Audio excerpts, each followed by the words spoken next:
ان کی کوئی call receive کی۔ اس کے گھر والوں نے بوکھلاہٹ میں نیو یارک میں ہر واقف کار اور مجاہد کے ہر دوست کو فون کرنا شروع کر دیے تھے کہ وہ مجاہد کو گھر والوں کی مالی حالت کے بارے میں بتائے تاکہ وہ انہیں دوبارہ پیسے بھیجنا شروع کر دے۔ 6 ماہ کے بعد مجاہد نارمل ہو گیا تھا۔ گھر والوں کی ہنڈی ایک بار پھر جانے لگی تھی۔ وہ فون بھی ہونے لگے تھے۔ البتہ اس نے اپنے چھوٹے بھائی سے دوبارہ کبھی بات نہیں کی۔ اس نے پاکستان واپسی کے اپنے سارے خواب بھی ختم کر دیے تھے، اس کے باوجود کہ انہی دنوں اس کی امیگریشن ہو گئی تھی۔ وہ خود انہی دنوں امریکہ میں آنے کے 2.5 سال بعد اپنی چھوٹی بہن کی شادی میں شرکت کے لیے پاکستان جانے کی تیاری کر رہا تھا اور بے حد خوش تھا، مگر وہ پاکستان نہیں جا سکا۔ اس کی بہن مسلسل فون پر اسے چند مزید زیورات کے لیے روپے بھجوانے پر اصرار کر رہی تھی۔ میرے پاس فی الحال بالکل پیسے نہیں ہیں، ٹکٹ کے پیسوں کے علاوہ۔ تم دوبارہ انتظار کر لو، تم دو ماہ انتظار کر لو۔ میں شادی میں شرکت کے بعد جب واپس امریکہ آؤں گا تو تمہیں ان زیورات کے لیے روپے بھیج دوں گا۔ اس نے فون پر اپنی بہن سے کہا تھا، اگر شادی پر سارے زیور نہیں پہنے تو بعد میں پہننے کا کیا فائدہ؟ لوگوں کو پتہ کیسے چلے گا کہ میرے میکے والوں نے مجھے کتنا زیور دیا ہے؟ اس کی بہن اپنے مطالبے پر جمی ہوئی تھی۔ لیکن شہلا، میرے پاس واقعی پیسے نہیں ہیں۔ اس نے اپنی بے بسی کا اظہار کیا۔ آپ ایسا کریں کہ ٹکٹ کے پیسے مجھے بھجوا دیں، باقی کی رقم امی اور ابو کہیں سے ادھار لے لیں گے، اس کی بہن نے بڑے اطمینان سے کہا۔ وہ بہت دیر کچھ بول نہیں سکا، یہ بھی نہیں کہ وہ پہلے ہی ٹکٹ خرید چکا ہے۔ ٹھیک ہے، میں تمہیں ٹکٹ کے پیسے بھجوا دیتا ہوں، آپ 2 ماہ بعد آ جائیں، جب ٹکٹ کے دوبارہ پیسے اکٹھے ہو جائیں، میں شادی کی مووی بنوا کر بھجوا دوں گی آپ کو دکھانے کے لیے بھائی جان، وہ اب چہکتے ہوئے بتا رہی تھی۔ وہ چپ چاپ سنتا رہا۔ ٹکٹ ری فنڈ کروا کر اس نے دوسرے دن وہ رقم پاکستان بھجوا دی، اور پھر چند دنوں کے بعد کسی جاننے والے کے ہاتھ وہ چیزیں بھی، اور وہ پچھلے کچھ عرصے سے اس لیے خرید رہا تھا کہ پاکستان جانے پر سب کو دے۔ اس نے صابر، تنویر یا مجاہد میں سے کسی کو اپنے پاکستان نہ جانے کی اصل وجہ نہیں بتائی تھی۔ وہ اس کی طرح وہاں بیٹھ کر اپنے گھر والوں کے عیب جوئی نہیں کر سکتا تھا۔ اسے نیو یارک میں 2 سال ہونے والے تھے جب اچانک ہارٹ اٹیک کی وجہ سے صابر کی موت ہو گئی تھی۔ وہ ہاسپٹل جانے سے پہلے ہی دم توڑ گیا تھا۔ مجاہد نے صابر کے بیٹوں کو فون کر کے انہیں اس موت کی اطلاع دی تھی۔ وہ رنجیدہ ہوئے تھے۔ مجاہد ان سے صابر کی ڈیڈ باڈی کو پاکستان بھجوانے کا انتظامات کرنے کے سلسلے میں بات کرنا چاہتا تھا، مگر ان میں سے کسی کو اس کی ڈیڈ باڈی وصول کرنے یا اسے لینے پاکستان منگوانے کے لیے پیسہ خرچ کرنے میں دلچسپی نہیں تھی۔ وہ چاہتے تھے اسے وہیں دفن کر دیا جائے اور اس کے پاس بینک میں موجود رقم اور دوسری جائیداد کی تفصیلات سے انہیں آگاہ کر دیا جائے۔ وہ اس سلسلے میں امریکہ آنے کے لیے بھی تیار تھے۔ اس نے مجاہد اور تنویر کے ساتھ زندگی کا یہ رخ بھی دیکھ لیا تھا۔ پورا 1 ہفتہ وہ مجاہد کے سلسلے صابر کے بیٹوں کو لاش پاکستان منگوا لینے پر رضامند کرنے کی کوشش کرتا رہا اور ناکام رہا۔ وہ اس سلسلے میں اس قسم کی رقم خرچ کرنے یا انتظامات کے لیے تیار نہیں تھے۔ مجاہد اور تنویر کے ساتھ مل کر چندہ جمع کر کے اس نے خود ہی صابر قیوم کی لاش کو پاکستان بھجوانے کا انتظام کیا تھا۔ مجاہد اور تنویر نے اسے ہی صابر قیوم کے سامان اور ڈیڈ باڈی کے ساتھ پاکستان بھجوایا تھا، اور اس زمین پر صابر قیوم اپنے بڑھاپے میں کاشتکاری نہیں کر سکا تھا۔ انہوں نے کوشش کی تھی کہ وہ کم سے کم اسے دفن ضرور کر سکے۔ جہاز پر امریکہ سے پاکستان کے طویل فضائی سفر کے دوران صابر قیوم کی ڈیڈ باڈی کے ساتھ کرتے ہوئے وہ صابر قیوم کے بارے میں نہیں سوچتا رہا، وہ صرف اپنے بارے میں سوچتا رہا۔ کیا کسی کا اسی طرح جہاز پر کوئی اس کے تابوت کے ساتھ سفر کر رہا ہوگا؟ کیا کسی دن اسی طرح جہاز پر کوئی اس کے تابوت کے ساتھ سفر کر رہا ہوگا؟ جہاز کا باتھ روم استعمال کرتے ہوئے ہاتھ دھوتے ہوئے اس کی نظر اپنی کلائی پر پڑی تھی اور خوف کی ایک لہر سی اس نے اپنے جسم سے گزرتی محسوس کی تھی۔ اپنی کلائی پر پتھر کے بت کی طرف نظر گاڑے اس نے ایک ہولناک انکشاف کے ساتھ اس دن اس سفر کو اپنی زندگی کا بدترین سفر سمجھا تھا۔ وہ جانتا تھا کہ باتھ روم سے نکلنے کے بعد 1.5 منٹ چلنے کے بعد وہ اصلی سیٹ پر بیٹھتے ہوئے جس پیسنجر پر پاؤں کے پاس رکھے بیگ سے ٹھوکر کھا کر گرنے والا تھا، وہ خوش قسمتی تھی جو اس جہاز پر پرواز کر کے 15 گھنٹے میں 25 سال 8 ماہ 4 دن اور 15 گھنٹے کے طویل انتظار کے بعد بالآخر اس سے ملنے والی تھی۔ زندگی کے آخری لمحوں میں اس نے ایک بار پھر اپنی موت کا چہرہ دیکھنے کی کوشش کی۔ وہ ناکام رہی۔ وہ اس کے پیروں کے علاوہ کچھ نہیں دیکھ سکی تھی۔ فرش پر چلتے پھرتے اس کے پیر وہ وارڈروب کی طرف جا رہا تھا۔ بلند آواز میں کچھ کہتے ہوئے کیا کہہ رہا تھا وہ سمجھ نہیں پا رہی تھی۔ اس کے ذہن نے ایک دم الفاظ کا مفہوم سمجھنا چھوڑ دیا تھا۔ ہر آواز اس کے لیے شور بن گئی تھی، ایک بے معنی، بے ہنگم، بے مقصد شور۔ وہ فرش پر اس کے پیروں کے قریب وارڈروب میں موجود کپڑوں کو گرتے دیکھ رہی تھی۔ وہ اب بھی کچھ کہہ رہا تھا، پھر اس نے اپنے بیڈ سائڈ ٹیبل کی دراز کی طرف اسے جاتے دیکھا۔ وہ کمرے میں ہر طرف کسی چیز کو تلاش کر رہا تھا۔ زندگی کے آخری لمحات میں بھی وہ جانتی تھی کہ اسے کس شے کی تلاش تھی، پیسے کی، اور اس تلاش میں شاید اسے یہ احساس بھی نہیں رہا تھا کہ کچھ دیر پہلے اس نے جسے بری طرح زد و کوب کیا تھا وہ مر رہی تھی یا مرنے والی تھی، ورنہ آخر یہ کیسے ہو سکتا تھا کہ وہ اسے مرنے دیتا؟ آخر وہ اس کا شوہر تھا، آخر وہ اس سے محبت کرتا تھا۔ شوہر، محبت، شوہر۔ اس کا ذہن اب جیسے کسی شے کو، کسی لفظ کو کوئی مفہوم دینے میں ناکام ہو رہا تھا۔ اوندھے منہ فرش پر گری وہ بے حد کوشش کے باوجود بھی کراہ نہیں پا رہی تھی، بے حد کوشش کے باوجود بھی اپنے وجود کو حرکت دینے میں ناکام ہو رہی تھی۔ صرف اس کا سانس تھا جو ابھی چل رہا تھا۔ کیوں چل رہا تھا؟ کیا رہ گیا تھا؟ موت اس کے کمرے کے فرش پر ابھی بھی ادھر سے ادھر چل رہی تھی۔ اس نے بے یقینی سے ایک آخری بار جیسے سوچنے کی کوشش کی، تو کیا اتنے سالوں سے وہ اپنی موت سے محبت میں مبتلا تھی؟ وہ اتنے سالوں سے کیا وہ اپنے موت کے ساتھ ایک گھر میں، ایک ہی کمرے میں، ایک ہی بستر پر رہتی آ رہی تھی؟ ضروری کو آخری سانس لینے تک یہ یقین نہیں آ رہا تھا کہ وہ اس شخص کے ہاتھوں مر رہی تھی جو اس کی زندگی تھا۔ اس نے بے یقینی سے سامنے بیٹھے وکیل کو دیکھا، پھر اپنے کپکپاتے ہاتھوں کو مٹھیوں کی صورت میں بھینچ لیا۔ اسے شرمندگی ہو رہی تھی۔ وکیل اس کی حالت دیکھ کر کیا سمجھ رہا ہوگا؟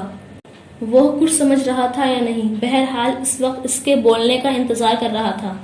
یہ صرف ٹیبل دوسری طرف بیٹھے سر سے پاؤں تک بری طرح لرزتے کانپتے اس 30 سالہ نوجوان کے لیے شوق تھا، مگر اس وکیل کے 25 سالہ کیریئر میں یہ سب کچھ بہت بار ہو چکا تھا۔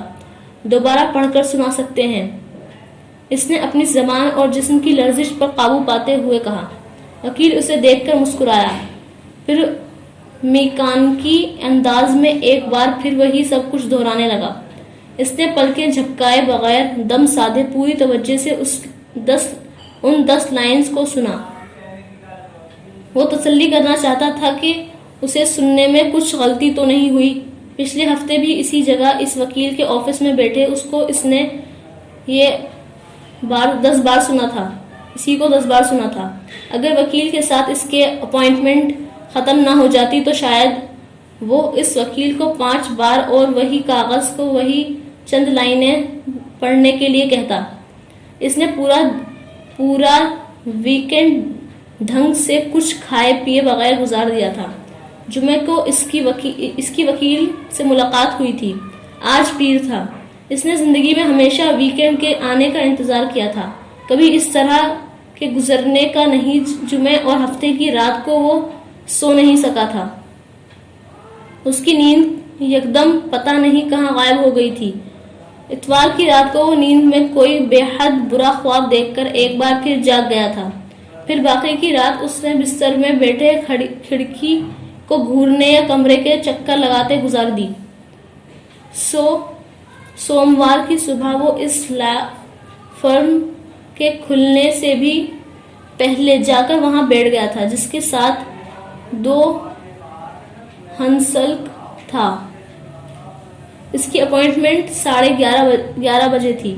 وہ تب تک سخت سردی میں پارکنگ لاٹ میں گھوم رہا تھا، یوں جیسے اسے ڈر ہو کہ وہ وہاں سے ہٹا تو یہ سب کچھ کسی خواب کی طرح غائب ہو جائے گا۔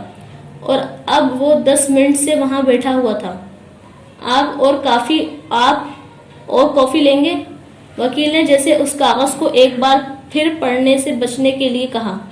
ہاں، اس نے اپنے سامنے پڑے خالی ڈسپوزل کپ کو دیکھتے ہوئے کہا۔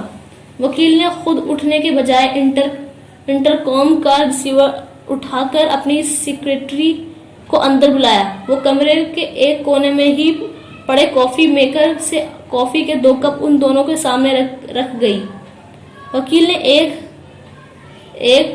ایک سامنے ٹیبل پر پڑا کوکونٹ کوکیز کا چھوٹا سا جار اٹھا کر اس کا ڈھکن کھولتے ہوئے اس نوجوان کے آگے کیا۔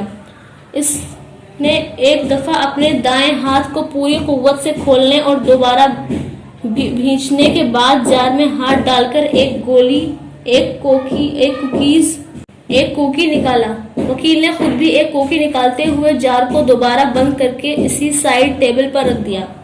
سامنے بیٹھے نوجوان نے کوکی کا آدھے سے زیادہ حصہ دانتوں سے کاٹ کر کافی کا ایک گھونٹ لیا، پھر ہونٹوں پر زبان پھیرتے ہوئے وکیل سے کہا، آپ اس کاغذ کو ایک بار پھر پڑھیں۔ وکیل کا دل چاہا وہ اب اپنا سر پیٹ لے۔ یہ کیا ہے؟ شیراز نے حیرانی سے اسی قیمتی پرفیوم کو دیکھا جو زینب اس کی طرف بڑھا رہی تھی۔ وہ اگلے دن اکیڈمی جانے والا تھا اور اس دن اسے لے کر باہر کھانا کھلانے آیا تھا۔ کوئی دوسری ہوتی تو ضیاء اسے کبھی اس طرح منگیتر کے ساتھ باہر جانے نہ دیتے، مگر یہ زینی تھی اور اس کی ضد پر انہوں نے ہتھیار ڈال دیے تھے۔ وہ زندگی میں پہلی بار شیراز کے ساتھ اکیلی کہیں باہر جا رہی تھی۔ ایک چھوٹے سے ریسٹورینٹ میں کھانا کھانے کے بعد وہ اسے ایک پارک میں لے آیا تھا۔ پارک بینچ پر بیٹھے باتیں کرتے ہوئے زینب نے اپنے بیگ سے وہ پرفیوم نکال کر شیراز کے ہاتھ میں تھمایا تھا۔ آپ کے لیے ہے یہ، زینب نے مسکراتے ہوئے شیراز سے کہا۔ آپ کو بہت پسند تھا نا؟ وہ 4-6 ماہ پہلے کسی دوست کے گھر سے وہ پرفیوم لگا کر زینب کے گھر آیا تھا۔ ارے میں کہاں اس طرح کے مہنگے پرفیوم خرید سکتا ہوں، یہ تو ایک دوست کے گھر گیا تھا، وہیں استعمال کر لیا، اس نے تب زینب کے پوچھنے پر بتایا تھا۔ وہ شرٹ اس نے اگلے چند ہفتے دوبارہ نہیں پہنی بلکہ اپنی دوسری شرٹس کے ساتھ رکھ دیا جن میں اسے اسی پرفیوم کی مہک آنے لگی تھی، اور وہ اگلے کئی دن ان شرٹس کو استعمال کرتا رہا۔ زینب کو اس نے ہنسی میں یہ بات بتائی تھی۔ کتنے کا ہوگا یہ پرفیوم؟ زینب نے تب بے حد سنجیدگی سے اس سے پوچھا۔ 2-2.5 ہزار کا، شیراز نے بتایا۔ پھر اس نے ایک ہلکا سا قہقہ لگا کر کہا تھا، یہ کوئی شرٹ اور گھڑی نہیں ہے زینب بی بی جو تم مجھے فوراً لا دو گی۔ وہ جانتا تھا زینی اس سے اس پرفیوم کی قیمت کیوں پوچھ رہی تھی۔ زینب نے کوئی جواب نہیں دیا۔ وہ 2.5 ہزار واقعی معمولی رقم نہیں تھی، اور اب اتنے ماہ کے بعد ہیوگو باس ہیگو باس شہراز کے ہاتھوں میں تھا. لیکن اتنے پیسے کہاں سے آئے تمہارے پاس؟ شہراز اسے حیرانی سے دیکھ رہا تھا. یہ مت پوچھیں، زینب نے بے اختیار کہا. پھر بھی شہراز نے اصرار کیا. میں نے کہا نا یہ مت پوچھیں. وہ اسے یہ نہیں بتانا چاہتی تھی کہ اس نے پچھلے کئی ماہ سے اپنے لیے کپڑوں کا ایک جوڑا بھی نہیں بنوایا تھا. وہ ضیا سے جیب خرچ کے طور پر ملنے والے روپے تک بچا رہی تھی. اپنے چھوٹے موٹے اخراجات اور کالج آنے جانے کا کرایہ وہ ٹیوشن سے نکال لیتی تھی، اور اس میں بہت کم ایسا ہوا تھا کہ اس نے کالج میں کینٹین سے کچھ کھایا تھا. اگر شہراز ان مہینوں میں وقتاً فوقتاً ادھار رقم نہ لیتا رہا ہوتا تو زینب بہت پہلے اسے وہ پرفیوم خرید کر دے دیتی. شہراز اب پیکنگ کھول کر قدرے جوش کے عالم میں وہ پرفیوم لگا رہا تھا. زینی اس کے پرفیوم سے پھیلی خوشی کو دیکھ رہی تھی. اسے اس سے زیادہ کچھ نہیں چاہیے تھا کہ وہ خوش تھا. اس کے دیے گئے پرفیوم نے اسے مسرور کیا تھا. تم بہت عجیب ہو زینی، اس نے پرفیوم دوبارہ ڈبے میں رکھتے ہوئے ہلکی سی ہنسی کے ساتھ کہا. کیوں عجیب کیوں ہوں؟ زینی نے چونک کر اسے دیکھا. محبت میں اس طرح تو مرد کرتے ہیں کہ عورت کی زبان پر کسی چیز کا مطالبہ آئے اور وہ اس کی بازی لگا کر اس کو پورا کر دے. ایسی عورتیں نہیں دیکھی جو یہ کرتی ہوں. شہراز اس بار بے حد سنجیدگی کے ساتھ اس کا چہرہ دیکھ رہا تھا. محبت میں کہاں لکھا ہے کون کس کے لیے کیا کرے گا اور کس کو کس کے لیے کرنا چاہیے؟ بس یہ دل کی بات ہے. میں وہ کرتی ہوں جو میرا دل مجھ سے کہتا ہے، اور آپ کو اس خوشی کو تک نہیں ہو سکتا جو مجھے ہوتی ہے. اس خوشی کی توقع نہیں ہو سکتا جو مجھے ہوتی ہے جب میں آپ کے لیے کچھ کرتی ہوں. آپ کے لیے نہیں کرنا تو کس کے لیے کرنا ہے؟ شہراز کے ہاتھ سے پرفیوم لے کر اس نے بڑے قرینے اور سلیقے کے ساتھ پیک کیا. شہراز اسے قدرے بے ڈھنگے انداز میں پیک کیا تھا. میں تمہارے لیے بہت کچھ کروں گا زینی، بہت کچھ. تم میرے گھر میں ملکہ کی طرح رہو گی. شہراز نے یکدم اس کا ہاتھ اپنے ہاتھ میں لیتے ہوئے کہا. اسے واقعی اس وقت زینی پر بڑا پیار آ رہا تھا. گھر میں ملکہ بنا کر چاہے نہ رکھے مگر دل میں کنیز بن کر ضرور رہنے دیں. زینی نے اسے دیکھتے ہوئے کہا. ضرور کنیز بنا کر رکھتا اگر تم اتنی خوبصورت نہ ہوتی. وہ اب اسے چھیڑ رہا تھا. لیکن اب اتنی خوبصورت لڑکی کو کوئی کنیز تھوڑی بناتا ہے. میں بہت اداس ہو جاؤں گی آپ کے بغیر. زینی نے یکدم اداس ہوتے ہوئے کہا. اسے یاد آ گیا تھا کہ وہ اگلے دن اکیڈمی جا رہا تھا. اداس ہونے والی کیا بات ہے، میں 2 ہفتے میں ایک بار تو آ ہی جایا کروں گا. شہراز نے اسے تسلی دی. 2 ہفتوں میں 14 دن ہوتے ہیں. زینی نے بے ساختہ کہا. 1400 تو نہیں ہوتے نا؟ آپ چاہتے ہیں 1400 ہوتے؟ زینی نے ایک دم برا مان کر اپنا ہاتھ اس کے ہاتھ سے کھینچ لیا. مذاق کر رہا تھا میں. چھوٹی چھوٹی باتوں پر برا مان جاتی ہو تم. شہراز نے بے ساختہ کہا. یہ چھوٹی بات ہے کیا؟ وہ مزید برا مانتے ہوئے بولی. اچھا بہت بڑی بات ہے. ہاتھ تو پکڑاؤ. نہیں بس اب گھر چلیں، شام ہو رہی ہے. میں نے تو ابو سے کہا تھا کہ شام ہونے سے پہلے واپس آ جاؤں گی. وہ یکدم بینچ سے اٹھ کھڑی ہوئی. اسے اندھیرا پھیلنے کا احساس ہوا تھا. شام کیا رات بھی ہو جاتی تو کیا ہے، تم میرے ساتھ ہو. شہراز نے ایک گہرا سانس لیتے ہوئے کہا اور خود بھی اٹھ کھڑا ہوا. ابو بہت ناراض ہوں گے، پہلے ہی انہوں نے بہت مشکل سے اجازت دی ہے. زینی نے قدم بڑھاتے ہوئے کہا. تم مجھ سے اکیڈمی ملنے آؤ گی؟ شہراز نے اس کے ساتھ چلتے ہوئے پوچھا. نہیں، ابو روز اس طرح اکیلے کہیں جانے کی اجازت نہیں دیں گے. زینی نے بے ساختہ کہا. میں خود چچا سے بات کر لوں گا. فضول باتیں مت کریں. تم نے خود ہی تو کہا تھا کہ تم میرے بغیر اداس ہو جاؤ گی. میں چچا کو یہی بتاؤں گا. آپ ابو سے یہ کہیں گے؟ زینی نے ٹھٹک کر بے یقینی سے اس کو دیکھا. ہاں یہی کہوں گا. تم چاہتی ہو کچھ اور کہوں تو وہ بھی بتا دو. شہراز نے بے حد سنجیدگی سے اور اطمینان سے زینی سے کہا. میں چاہتا ہوں اب ہم مہینے میں 1-2 بار اسی طرح کھانا کھانے کہیں جایا کریں، پھر اسی طرح کسی پارک میں۔ چچا اجازت نہیں دیں تو بھی ہم جایا کریں گے۔ میں کسی دن کالج سے تمہیں لینے آ سکتا ہوں۔ وہ ٹھٹک گئی۔ 2 قدم چل کر شیراز نے مڑ کر دیکھا۔ وہ وہیں کھڑی تھی۔ بے حد ہکا بکا انداز میں شیراز نے بے اختیار اپنی مسکراہٹ ضبط کی۔ کیا ہوا زینی؟ کیا پارک میں کچھ دیر اور بیٹھنا چاہتی ہو؟ میں تو پہلے ہی تم سے کہہ رہا تھا کہ جلد گھر جانے کی کیا ضرورت ہے، اس نے پوچھا۔ زینی کو احساس ہوا وہ اسے جان بوجھ کر تنگ کر رہا تھا۔ اس کی جیسے جان میں جان آئی، اور شیراز کا مذاق اکثر اس کے سر کے اوپر سے گزرتا تھا۔ میں تو ڈر گئی تھی، اس نے ایک قدم بڑھاتے ہوئے بے ساختہ کہا، حالانکہ اس نے ڈرانے والی کوئی بات نہیں تھی۔ آخر لڑکیاں ڈیٹنگ کرتے ہیں۔ اس پارک میں جو اتنے کپلز تمہیں نظر آ رہے ہیں، تمہارا کیا خیال ہے کہ وہ سب میاں بیوی ہیں؟ شیراز نے ادھر ادھر نظر دوڑاتے ہوئے اسے چند جوڑوں کی طرف متوجہ کیا۔ ویسے مجھے اس طرح کی لڑکیاں اچھی لگتی ہیں، اس نے مزید کہا۔ کس طرح کی؟ زینی نے بے ساختہ پوچھا۔ ماڈرن اسٹائلش لڑکیاں، اس نے ستائشی انداز میں پارک میں چلتی پھرتی لڑکیوں پر نظر ڈالتے ہوئے کہا۔ اس طرح کے کپڑوں میں، کٹے ہوئے بالوں کے ساتھ، اس طرح کے میک اپ میں؟ زینی کو جیسے یقین نہیں آیا۔ ہاں، کیا غلط ہے اس سب میں؟ بیوی ایسی ہونی چاہیے کہ لوگ مڑ مڑ کر دیکھیں۔ ذرا دیکھو، ہو جانے دو پھر کرتے ہیں تمہارے ساتھ بھی کچھ۔ شیراز نے بات کرتے کرتے یکدم اسے سر سے پاؤں تک دیکھتے ہوئے کہا۔ وہ ایک لخت کے لیے گڑبڑائی، پھر ہنس پڑی۔ اسے یاد آ گیا تھا شیراز کو مذاق کرنے کی عادت تھی، اور وہ پھر اس کے مذاق کو حقیقت سمجھ رہی تھی۔ سول سروس اکیڈمی میں شیراز کا پہلا دن جیسے بادشاہ کا اپنے دربار میں پہلا دن تھا۔ پہلے دن پوزیشن لینے والوں کے بارے میں بیچ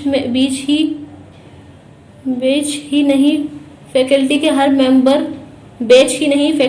ممبر کو بھی دلچسپی تھی، اور شیراز زندگی میں پہلی بار جیسے درجہ اندر بنا ہوا تھا، مگر صرف چند گھنٹوں میں ہی وہ راجہ اندر اپنے تخت سے معزول ہو گیا تھا۔ اس کے علاوہ پہلی 5 پوزیشن پر آنے والے کامنرز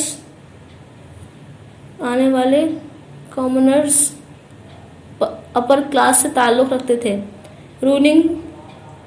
رولنگ کلائنٹ ان سب کے پورے نہیں تو کم سے کم آدھا خاندان پہلے ہی بیوروکریسی میں اہم عہدوں پر فائز تھا۔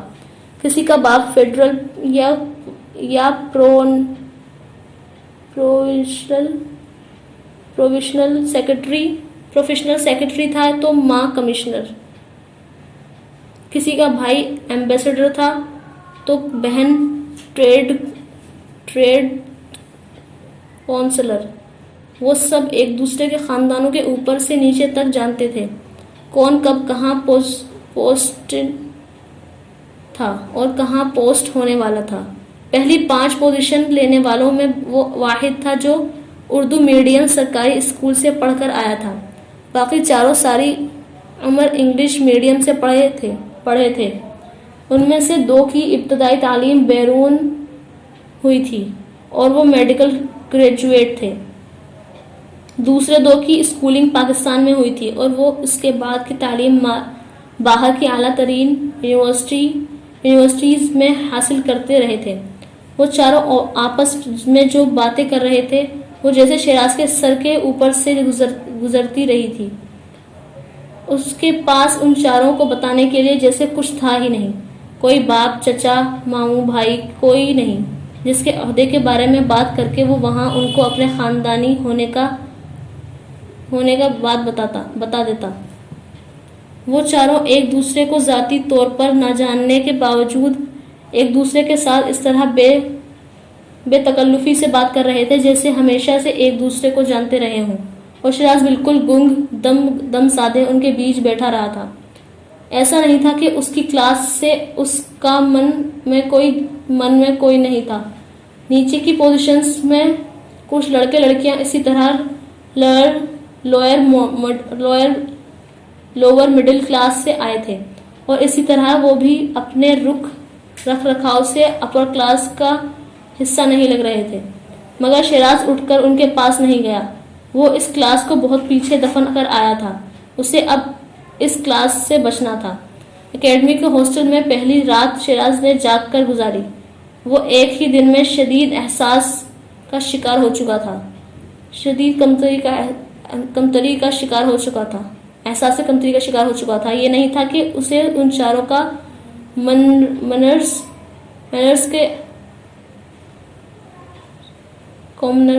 ان چاروں کومنرز کے انداز میں جن کے ساتھ وہ سارا دن رہا تھا، یا اپنے خاندان کے کسی قسم کی توہین یا ذلت محسوس ہوتی تھی۔ اس کے برعکس وہ چاروں اسے بڑی توجہ دیتے رہے تھے۔ شاید ان چاروں نے ایک لمحے کے لیے بھی یہ نہیں سوچا ہوگا کہ وہ لوور مڈل کلاس سے آیا تھا، وہ اس کا خاندان بے حد غریب تھا، مگر یہ ساری باتیں شیراز کے اپنے ذہن میں تھیں۔ اس کا بس چلتا تو وہ اپنے خاندان، اپنے محلے اور اپنی کلاس کے ہر شناخت اپنے وجود سے ختم کر دیتا۔ وہ ان جیسا وہ ساری زندگی خواب دیکھتا رہا تھا، اور جن کے جیسا بننے کی خواہش کے لیے جدوجہد اسے اس اکیڈمی میں لے آئی تھی۔ اس رات اکیڈمی کے اس کمرے میں بیٹھ کر اس نے طے کیا تھا کہ وہ اپنی کلاس کی ہر چیز اپنے اوپر سے رگڑ کر مٹا دے گا۔ اس رات اکیڈمی کے اس کمرے میں بیٹھ کر اس نے طے کیا تھا کہ وہ اپنی کلاس کی ہر چیز اپنے اوپر سے رگڑ کر مٹا دے گا۔ اسے ایک ننھے بچے کی طرح ہر شے شروع سے دیکھنا تھی۔ اپر کلاس کھاتی تھی، کس طرح کھاتی تھی، کیا پہنتی تھی، کس طرح پہنتی تھی، اپر کلاس کس طرح جیتی تھی، کیا کرتی تھی، کیا کہتی تھی، کیا زبان بولتی تھی، کن ایشوز کے بارے میں بات کرتی تھی۔ شیراز اکبر سول سروس میں پہلی رات کو ہی جیسے اپنے وجود کی کلوننگ کر رہا تھا۔ شیراز سے بات ہوئی؟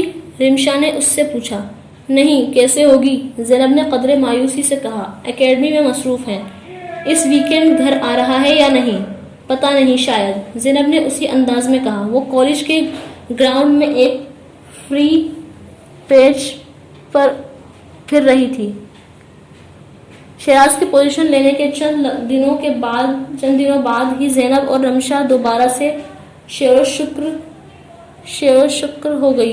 رمشا کے علاوہ زینب کی اور کوئی دوست نہیں تھی، اور رمشا نے زینب سے بہت زیادہ معذرت کی تھی، اور زینب کچھ عرصے اسی طرح موڈ آف رکھتی، مگر شیراز کی کامیابی کی وجہ سے وہ اتنی خوشی تھی کہ اس نے رمشا کو معاف کر دیا تھا۔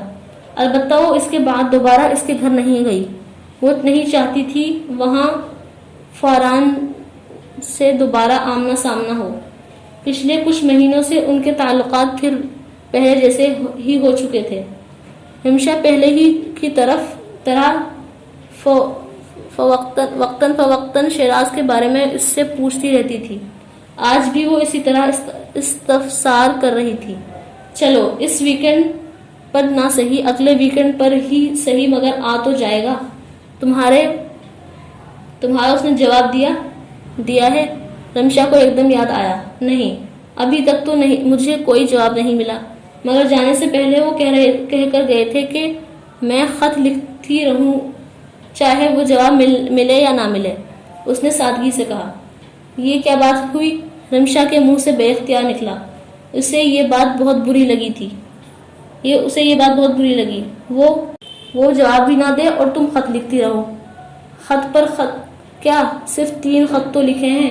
زیری نے جیسے شیراز کا دفاع کیا۔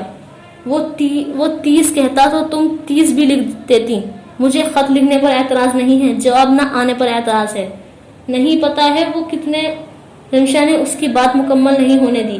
پتا ہے مجھے کہ کتنا مصروف ہوگا وہ وہاں، مگر 4 منٹیں لکھ دینے کے 4 خط لکھ دینے کے لیے گھنٹوں نہیں چاہیے، 4 باتیں لکھ دینے کے لیے گھنٹوں نہیں چاہیے۔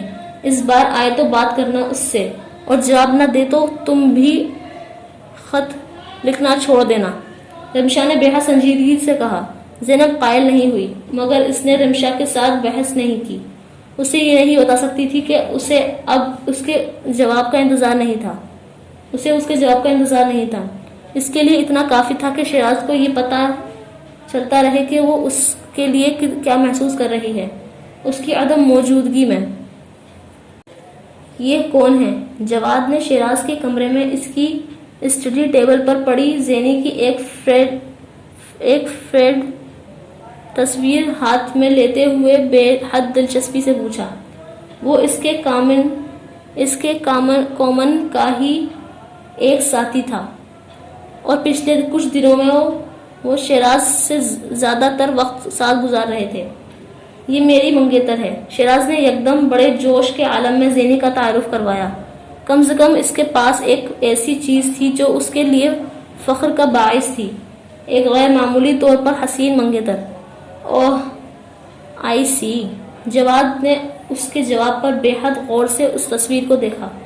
ویری پریٹی، اس نے ستائشی انداز میں کہا۔ کیا کرتے ہیں تمہارے سسر؟ اس نے اسی روانی سے اگلا سوال کیا۔ انکم ٹیکس میں کلرک ہیں۔ اس وقت تک شیراز کا خیال تھا اس کے اپنے باپ کی نسبت ضیا چچا قابل عزت تھی۔ کلرک؟ جواد نے بے ساختہ بے حد حیرانی سے کہا۔ اوہ، پھر اسی انداز میں فوٹو فریم قدرے دلچسپی کے عالم میں اسٹڈی ٹیبل پر رکھ دیا، یوں جیسے یہ ایک دم اس چہرے کی خوبصورتی میں اس کی دلچسپی ختم ہو گئی تھی۔ شیراز نے اس کے ہر انداز کو لاشعوری طور پر محسوس کیا تھا۔ اس کی واحد قابل فخر ملکیت بھی اپر کلاس کے سامنے کھڑے اس فرد کو مرعوب کرنے میں ناکام رہی تھی۔ اچھا، پھر کب تک باہر آ رہے ہو؟ جواد نے اسی سانس میں اگلا سوال کیا۔ کہاں جا رہے ہو تم؟ کھانا کھانے۔ سیما کی برتھ ڈے ہے، وہی لے کر جا رہی ہے۔ خاقان اور نوشین بھی جا رہے ہیں، میں نے سوچا تمہیں بھی ساتھ لے لوں۔ سیما جواد کی منگیتر تھی اور اسی کامن میں سول سروسز اکیڈمی میں تھی۔ نہیں، مجھے کچھ نوٹس تیار کرنے ہیں، تم لوگ جاؤ۔ شیراز نے یکدم جیسے ایک بہانہ کیا کہ برتھ ڈے پر جانے کا مطلب ایک عد و تحفہ اور ایک اضافی خرچہ تھا۔ بند کر یہ پڑھائیاں، پڑھاکو اکیڈمی تو پہنچ گیا ہے پوزیشن لے کر، اب اور کیا کرنا ہے؟ جواد نے بڑی بے تکلفی سے اسے جھڑکا۔ نہیں، واقعی میں پڑھنا چاہتا ہوں، اور تو پڑھنا چاہتا ہے، اور ہم لفنگے ہیں نا جو شام کو آوارہ گردی کے لیے نکل جاتے ہیں۔ چل بس کر، یہاں اکیڈمی میں سارے نقلیں مار کر پاس ہوتے ہیں، مل ملا کر لیں گے پیپر۔ اب کیا ساری عمر اسی طرح کھپتے رہیں گے؟ میں باہر پارکنگ میں انتظار کر رہا ہوں، تیرا فوراً آ جا۔ جواد کہتے ہوئے کمرے سے نکل گیا تھا، مگر شیراز کا دھیان اسٹڈی ٹیبل پر بڑی بے احتیاطی کے عالم میں پڑی زینی کے فوٹوگراف پر تھا۔ آخر کوئی زینی کی تصویر کو اس طرح رکھ کر کیسے جا سکتا تھا؟ کیا واقعی چہرہ کسی حوالے کے بغیر اتنا معمولی تھا کہ جواد جیسا دل پھینک لڑکا بھی اسے یوں ہی رکھ کر چلا گیا تھا؟ شیراز نے وہ احساس فخر کو جیسے بری طرح ٹھیس لگی تھی۔ تو کیا زینی کچھ بھی نہیں تھی، اور وہ خواہ اسے سر پر اٹھائے ہوئے تھا کسی تاج کی طرح؟ اس شام پہلی بار اس نے زینی کی اس فوٹوگراف کو کسی جذبے کے بغیر بہت دیر تک دیکھا۔ خوبصورت گہری سیاہ آنکھیں، سرخ و سفید رنگت، بے حد تیکھے نقوش اور جان لے لینے والی مسکراہٹ۔ آج ان میں سے کسی ایک چیز نے بھی شیراز کا دل اپنی طرف نہیں کھینچا تھا۔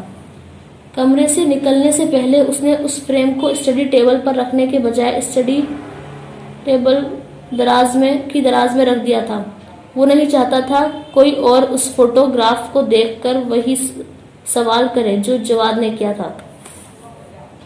اس رات پی سی کے ریسیور ریسٹورنٹ پر بیٹھے شیراز صرف سیما اور نوشین کا ہی نہیں، اس ریسٹورنٹ میں بیٹھے دوسری لڑکیوں کا بھی جائزہ لیتا رہا۔ بلاشبہ وہاں موجود کوئی لڑکی بھی خوبصورتی میں زینی کے مقابلے کھڑی نہیں کی جا سکتی تھی۔ اس کے باوجود وہاں موجود ہر لڑکی شیراز کو زینی سے زیادہ اٹریکٹیو لگ رہی تھی۔ بے حد جدید تراش خراش کے ملبوسات میں ملبوس، تراشیدہ بالوں اور میک اپ کیے بے حد خود اعتمادی سے انگلش میں بات کرتی وہ لڑکیاں کسی بھی مرد کو اپنے طرف متوجہ رکھ سکتی تھیں۔ اور زینب ضیا کیا تھی؟ اس کی طرح ایک سرکاری اسکول سے تعلیم یافتہ گریجویٹ جسے لباس پہننے کا ڈھنگ اور قرینہ آتا تھا، نہ انگریزی میں اس طرح دنیا کے ہر ایشو پر بات کرنے کا سلیقہ، جسے وہ اگر ایسے کسی ہوٹل میں لے آتا تو وہ حواس باختہ ہو جاتی۔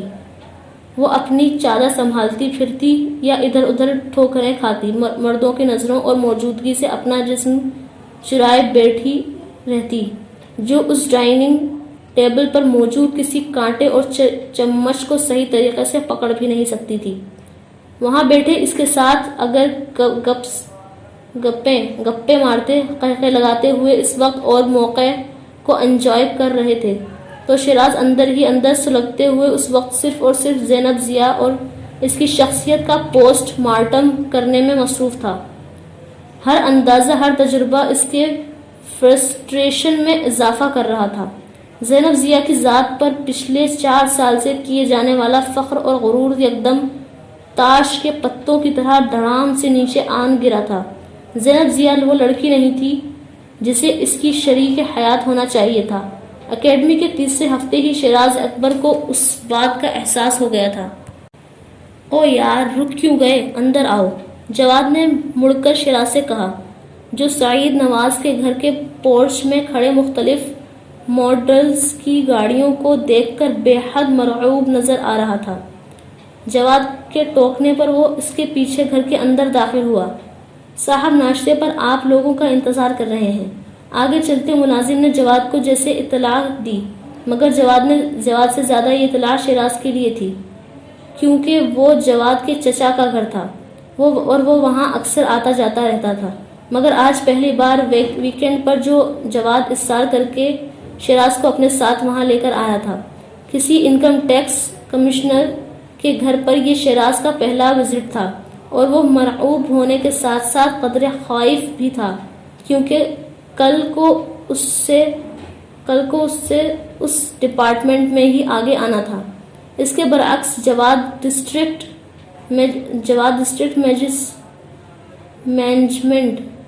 مینجمنٹ گروپ میں تھا۔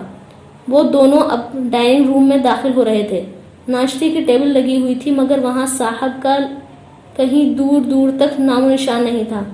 آپ لوگ بیٹھے، میں صاحب کو اطلاع کرتا ہوں، ملازم نے ان سے کہا اور کمرے سے نکل لیا۔ شیراز کی نظر ٹیبل پر رکھے ناشتے کے ان لوازمات پر تھی جنہیں وہ زندگی میں پہلی بار دیکھ رہا تھا۔ ان میں سے سترفی صد کے نام کے تلفظ کی ادائیگی بھی وہ ٹھیک طرح سے نہیں کر سکتا تھا۔ استعمال تو خیر دور کی بات تھی، اسے اپنے ماتھے کے ساتھ ساتھ اپنی ہتھیلیوں پر بھی پسینہ آتا محسوس ہوا تھا۔ بیٹھ جاؤ یار، انکل آتے ہی ہوں گے، جواد نے پہلے کی طرح ایک بار پھر اس سے کہا اور پھر ڈائننگ ٹیبل کی ایک کرسی کھینچ کر بیٹھ گیا۔ اس سے پہلے کہ شیراز بھی اس کی پیروی کرتا، قدموں کی آہٹ اس کے عقب میں سنائی دی تھی، اور ایک ملازم کے ساتھ سعید نواز کمرے میں داخل ہوئے۔ ہیلو انکل، جواد نے ان کے آتے ہی کہا اور اٹھ کر سعید نواز سے ہاتھ ملایا۔ شیراز کچھ اور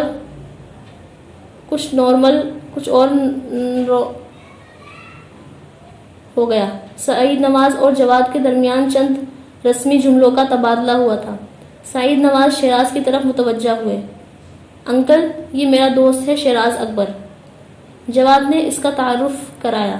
شیراز نے بے اختیار آگے بڑھ کر سعید نواز سے ہاتھ ملایا۔ سعید نواز نے بھی اس کا بغور جائزہ لیتے ہوئے اتنی ہی گرم جوشی سے اس سے ہاتھ ملایا تھا۔ آئیں، ناشتہ کرتے ہیں۔ سعید نواز کہتے ہوئے اسے لے کر خود بھی ڈائننگ ٹیبل پر بیٹھ گئے۔ چند ہی لمحوں میں ملازم نے انہیں سرد کرنا شروع کر دیا تھا۔ سعید نواز اب شیراز سے اس کی پوزیشن پر اور ڈپارٹمنٹ کے بارے میں پوچھ رہے تھے۔ شیراز بے حد نروس انداز میں انہیں جواب دے رہا تھا۔ ایک انکم ٹیکس کمشنر کے گھر پر اس کی ٹیبل پر اس کے ساتھ بیٹھ کر کھانا کھانا شیراز کے لیے اس سے پہلے صرف ایک خواب ہی تھا۔ اسے توقع نہیں تھی کہ سعید نواز اسے اتنی اہمیت دیں گے۔ مجھے سیلف میڈ لوگ بہت اچھے لگتے ہیں کیونکہ وہ بہت آگے تک جا سکتے ہیں۔ سعید نواز نے اس کے بیک گراؤنڈ کے بارے میں جاننے کے بعد بے حد ستائشی انداز میں کہا تھا، شینا جاگ رہی ہوتی تو میں تمہیں اس سے بھی ملواتا، وہ بھی انجوائے کرتی تمہاری کمپنی کو۔ سعید نواز نے جس کا نام لیا تھا شیراز اس کے بارے میں پوچھنے کی جرات نہیں کر سکا۔ وہ کون ہے؟ یہ مشکل تھا جواد نے ہی آسان کی۔ یہ مشکل جواد نے ہی آسان کی۔ شینا سعید انکل کی بیٹی ہے، ویری ٹیلنٹڈ۔ جواد نے اس کے عدم موجودگی میں اس کی تعریف کی۔ شیراز صرف ایک ہلکی سی مسکراہٹ دے کر خاموش بیٹھ گیا۔ اسے سعید نواز کی ٹیلنٹڈ بیٹی میں کیا دلچسپی ہو سکتی تھی؟ شیراز کو نیکسٹ ویکینڈ پر میرے فارم ہاؤس پر ہونے والی پارٹی میں انوائٹ کیا تم نے؟ سعید نواز ان دونوں کو چھوڑنے باہر پورچ تک آئے تھے اور وہیں الوداعیہ کلمات کہتے کہتے انہیں جیسے ایک دم یاد آیا اور انہوں نے جواد سے چونک کر پوچھا، نہیں مجھے یاد نہیں رہا۔ جواد بھی چونکا تھا۔ تو بس میں انوائٹ کر رہا ہوں، میں اکثر ایسی پارٹیز دیتا رہتا ہوں، تمہیں بہت مزہ آئے گا وہاں آ کر۔ سعید نواز نے انتہائی درجے کی بے تکلفی کا مظاہرہ کیا۔ شیراز کے لیے یہ ممکن ہی نہیں تھا کہ وہ ایسے موقع کو ہاتھ سے جانے دیتا۔ تمہارے انکل بہت اچھے ہیں۔ وہاں سے واپسی پر شیراز نے راستے میں جواد سے کہا، وہ گاڑی ڈرائیو کر رہا تھا۔ ہاں خیر اچھے تو ہیں، وہ ہیں ہی۔ آئی وش تم شینا سے مل پاتے۔ انکل واقعی ٹھیک کہہ رہے تھے، تم دونوں ایک دوسرے کی کمپنی کو بہت انجوائے کرتے۔ جواد نے ایک بار پھر شینا کا ذکر کیا۔ وہ اس کا کزن نہ ہوتا تو شیراز یقیناً اس بار اس سے شینا کے بارے میں کھل کر پوچھتا، لیکن شیراز اس بار بھی دانستہ چپ ہو رہا۔